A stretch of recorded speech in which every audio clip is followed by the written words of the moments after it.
រៀបសួរបងប្អូនប្រិយមិត្តទាំងអស់គ្នានេះគឺជាផ្លូវចូលទៅកាន់ប្រាសាទបាគងបាទ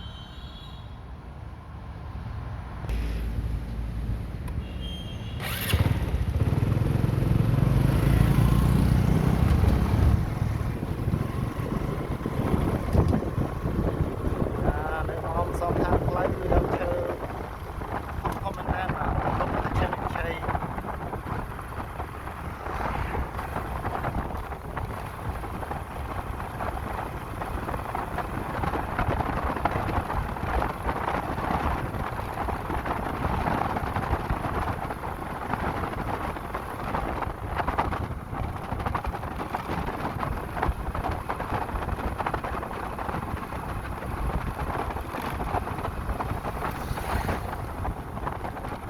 គឺប្រាសាទបាគងដែលខ្ញុំជូនបងប្អូនថ្ងៃមុនបាទ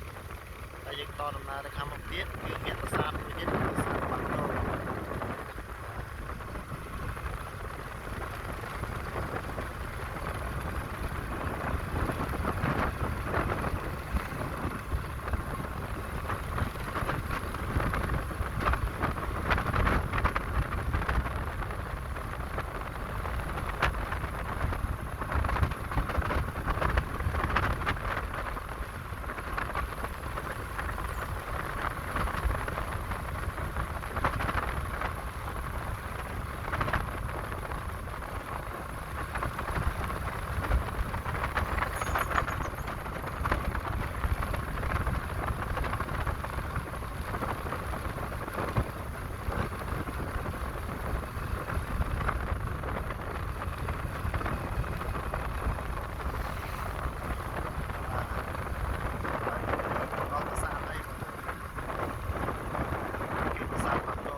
ក្រៀមគាត់ជុំវិញ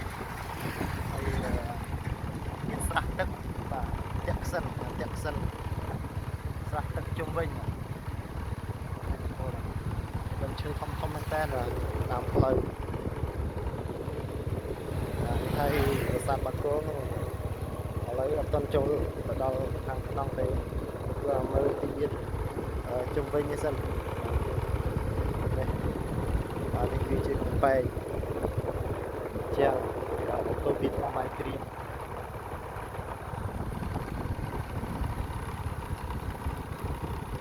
នេះក៏សាប់បាគងមកចាំតាមដានទស្សនាទាំងអស់គ្នាបាទខ្ញុំកំពុងតែជិះជុំវិញប្រាសាទបាទរកច្រកចូល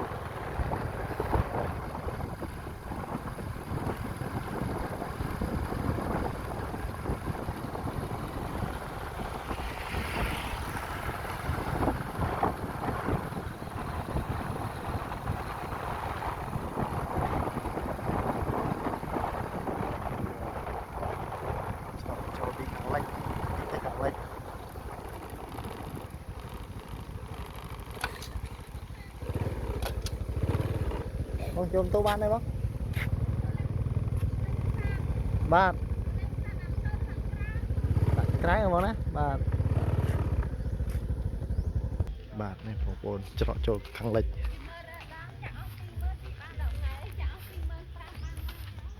នេះសាចាំង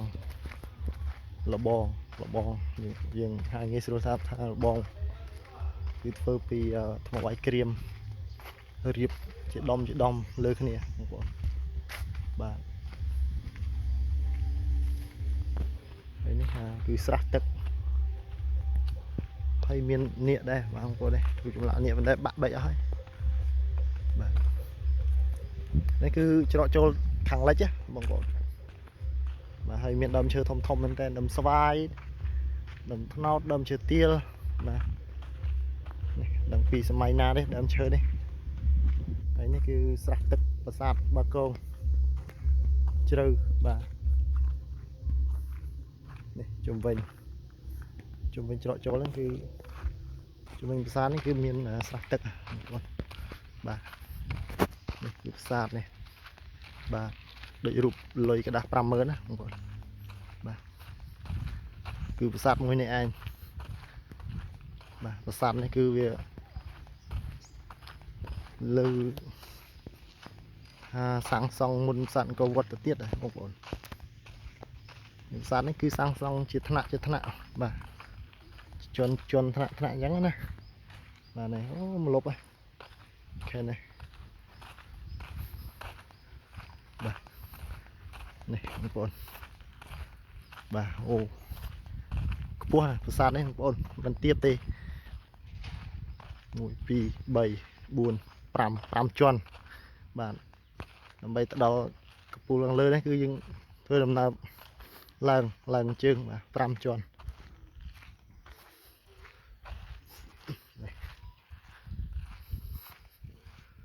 អូដើមស្វាយធំណាស់ម្លប់បាទនេះឡើងទៅហើយបងប្អូននេះសត្វបាគងបាទស្ថិតនៅក្នុងស្រុកបាគងខេត្តសៀមរាបបាទនេះបងប្អូននេះប្រាសាទមានរូបចម្លាក់ដំរីទៀតបងប្អូននៅលើប្រាសាទហ្នឹងមានចម្លាក់ដំរីបាទនេះរូបចម្លាក់ដំរីបាទហ្នឹងប្រាសាទនេះធ្វើពីដីឥដ្ឋដីដុតបាទទៅក្នុងអស់នេះបងប្អូននេះរូបចម្លាក់គោបាទរូបចម្លាក់គោជំនឿ Hindu ព្រហ្មញ្ញសាសនារូបដំរីនេះគឺច្រកឡើងយ៉ាបងណាច្រកឡើងនេះហើយបាក់បែកអស់ហើយសល់ប៉ុណ្្នឹងឯងបាទនេះច្រកយើងចូលវិញច្រកមកបាទនេះបាទនេះប្រាសាទបាគងអូថ្មភក់នេះថ្មភក់ហ្នឹងខ្ពស់មែនតើបាទឡើងអស់គ្នាបងប្អូនអូខ្ពស់ណាស់បាទដល់ហើយនេះគឺជាន់ទី1បងប្អូនបាទមានភ្ញៀវបរទេសអីមកទស្សនាដែរបាទជាន់ទី1នេះរូបចម្លាក់ឡងទ្វារចូលជាន់ទី1បាទហើយមួយជាន់គេថាមានដំរីបាទនេះរូបចម្លាក់ដំរី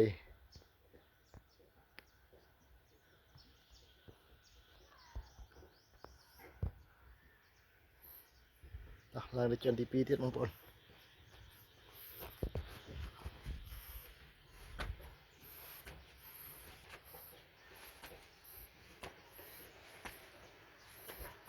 8 កម្មបាទចដើម8កម្ម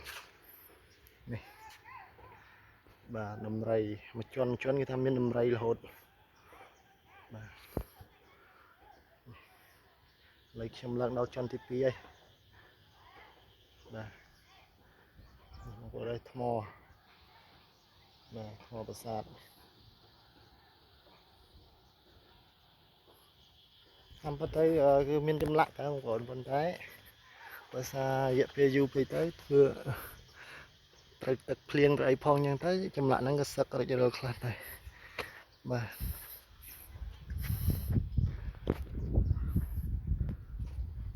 ឥឡូវឡើងទៅជាន់ទី3ទៀតប្រាសាទនេះគឺជាថ្នាក់បងប្អូនរៀងដូចជាជាន់ថ្នាក់ហ្នឹងនេះមើលពីលើដែរបងប្អូននេះបាទអញ្ចឹងណាបងប្អូនបាទនេះយើងមើលពីលើទៅគឺអញ្ចឹងបាទថ្នាក់ហ្នឹងគឺច្រកចូលមិញច្រកខាងលិចនេះខ្ញុំឡើងបាន3ជាន់ហើយនៅ2ជាន់ទៀត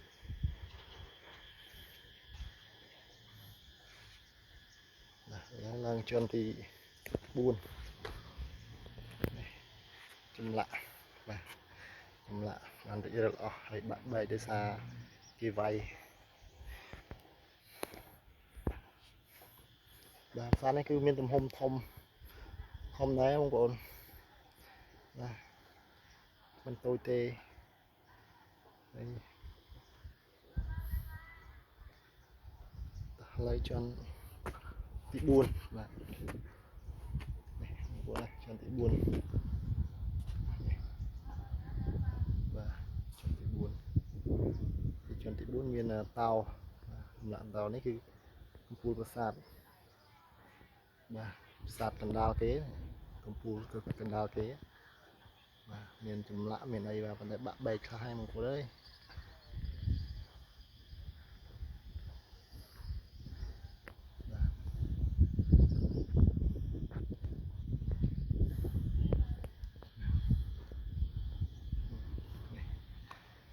ជន់លើទៅបាទលើឡើងដល់ជន់ទី5បាទនេះគឺរូបចម្លាក់តោច្រកជិះឡើងបាទរូបតោបាទដល់ហើយបងប្អូននេះគឺជន់ទី5បាទ5ជាន់ថាបុព្វបុរសខ្មែរពីសម័យដើមគឺមានគំនិតច្នៃប្រឌិតណាបងប្អូនថាអាចយកថ្មមកធ្វើជាប្រាសាទបានអញ្ចឹងណាហើយរងងំរហូតដល់ឥឡូវរយៈកាលចូលដល់1000ឆ្នាំហើយនេះហៅប្រាសាទមកកងបងប្អូនអាចមកទស្សនាបាននៅក្នុងទឹកដីខេត្តសៀមរាបនៅក្នុងស្រុកប្រាសាទបាគងបាទ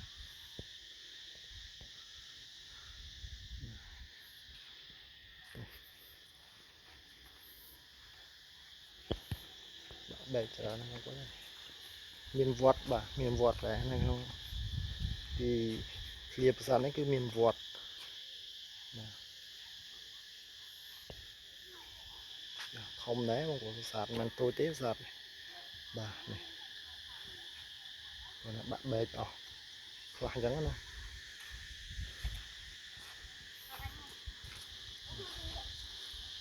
ខ្ញុំឆោតទៅលើទៅនេះគឺខ្ពស់មែនតើនេះច្រកខាងកើតបាទកើតនេះវាស្នាមប្រាសាទដែរបាក់បែកនេះគឺតោនេះគឺកពូលគេបំផុតនេះប្រាសាទ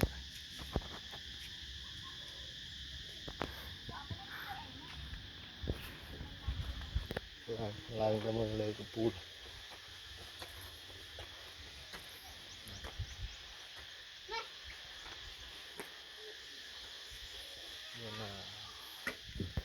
អូមានជើងដៃនៅកពូលប្រាសាទកណ្ដាលគេគឺមានជើងដៃតែឥឡូវគឺយកពុទ្ធបដិមាមកដាក់ក្នុងប្រាសាទហើយកន្លែងនេះបើតាមខ្ញុំគិតពីដើមគឺមានបែបជារូបសំណាកព្រះក្នុងសាសនាហិណ្ឌូតែក្រោយមកគឺបាត់អត់ឃើញហ្នឹងណាបងប្អូនខ្ញុំថតពីលើបងប្អូនថតជុំឲ្យបងប្អូនបានមើលនេះគឺខ្ញុំឆោលើប្រាសាទលើជន់លើគេជុំវិញមានទឹកសិនដូចក៏វត្តអញ្ចឹងដែរមានទឹកមានស្រះទឹកជុំវិញផុតជុំវិញប្រាសាទច្រកទ្វារមួយគឺsẽមានរូបចម្លាក់តោចម្លាក់តោខ្លះបាក់បែកអស់អញ្ចឹងណាបងប្អូនបាក់នៅសល់ខ្លះបាត់បងខ្លះនេះកណ្ដាលគេលែងនៅក្នុងរូបกระดาษប្រាក់50000រៀលបាទ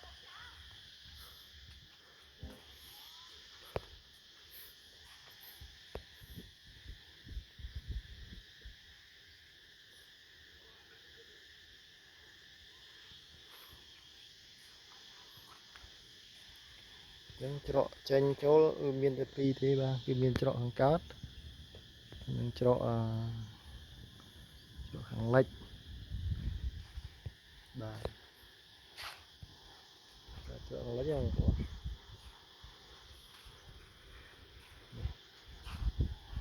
បាទនេះប្រាសាទធ្វើពីដីឥដ្ឋ